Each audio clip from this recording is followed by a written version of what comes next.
চেষ্টা করে না। হ্যাঁ, এই জায়গা সময় ডেলিভারি কি টাকা পাইবা, ডেলিভারি আমরা তো টাকা কাটা দেব। শোনো, এই পরিবেশে কাজ কাম করলে ধান দিয়ে বীজ বের হয় না, বীজ জমে, বয়স হলে বুঝবা।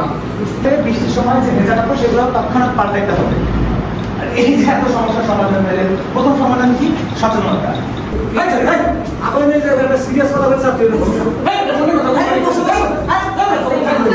পানি লাইতে রুগুলা কি আপা? ডায়রিয়া কলেরা আমাশয়। আপা, এই যে গরমের সমস্যা কইলেন, বৃষ্টির সমস্যা কইলেন, খালি সমস্যা সমাধান কি করবেন না? আপনার কোনো সমস্যা না ভাই? আমার তো সমস্যা নাই। আপা কোন কিছু কি সমস্যা হয় গরমে?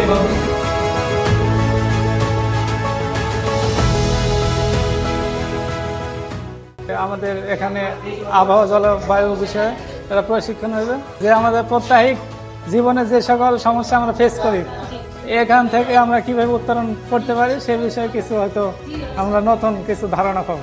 আজকে ট্রেনিং করে আমার ভালো লাগলো, আসলে যে আমাদের কিছু মানে অভিজ্ঞতা কমতি ছিল, ঘাটতি ছিল।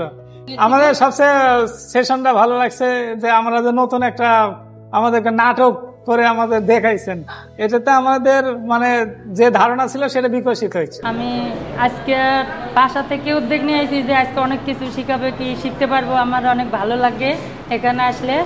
আমি অনেক কিছু শিখতে পারছি যে আমাদের গরমের সময়, অতিরিক্ত গরমের সময় কেমন কাপড় পরতে হবে, ঢিলেঢালা সুতি পোশাক পরতে হবে, এবং অতিরিক্ত তাপমাত্রা বেড়ে গেলে ঠান্ডা পানি খাইতে হবে। নাটকটা সবচেয়ে বেশি ভালো লাগছে, তারপর ভিডিওর মাধ্যমে অনেক কিছু বুঝতে পারছি। আমি এখানে ট্রেনিং এর জন্য আসছিলাম, আমি তো ফার্স্ট টাইম, আমি ভাবছিলাম কি না কি, তো এখানে আসার পরে আমি দেখলাম যেখানে একটা অনেক সুন্দর একটা পরিবেশ। আমার অনেক কিছু জানার মানে শিকার ভুল বাকি ছিল, সেগুলো এখানে এসে আমার পূর্ণ হয়ে গেল। আমার কাছে সবচেয়ে ভালো লাগছিল নাটকটা, আর ওই যে আপনারা যে কার্টুনের একটা ভিডিও নিয়ে আসছেন ওটাও আমার কাছে অনেক ভালো লাগছে।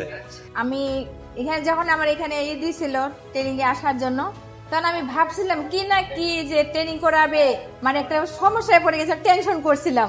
কিন্তু আসে এখানে দেখতেছি এত কিছু শিখলাম, এত সুন্দর অনুষ্ঠান করে বোঝাইলো, আমাদের নাটক করে আবার ভিডিও দেখায়, তা আমি অনেক কিছু শিখলাম এখান থেকে। আজকের ট্রেনিংটা মূলত গুরুত্বপূর্ণ ছিল এই কারণ হচ্ছে যারা হচ্ছে ওয়ার্কার, তারা কিন্তু এই জলবায়ু পরিবর্তনের সাথে নিজেকে কিভাবে খাপ খাওয়াবে সেই বিষয়গুলো কিন্তু তারা জানে না।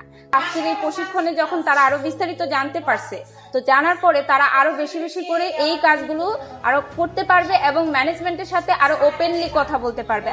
আমার আসলে এই ট্রেনিং এর আগে ধারণা ছিল যে আসলে যারা শ্রমিকরা আসছে ওরা কিভাবে ট্রেনিং গুলো নিবে, ওরা কি অথচ আমাদের কথাটা বুঝবে নাকি, আমরা যা ডেলিভার করতে চাচ্ছি, যা ওদেরকে জানাতে চাচ্ছি তারা কি সেটা জানবে নাকি। আমার যেটা মনে হয়েছে ট্রেনিং এর মধ্যে যে থিয়েটারটা খুবই ভালো ছিল, কারণ এখানে হচ্ছে তাদের জীবন কথা, তাদের জীবনের ব্যাপারে কিভাবে কি কাজ হচ্ছে তা জানতে পারলো। আর আরেকটা যেটা ছিল আর্ট ওয়ার্ক সেশন,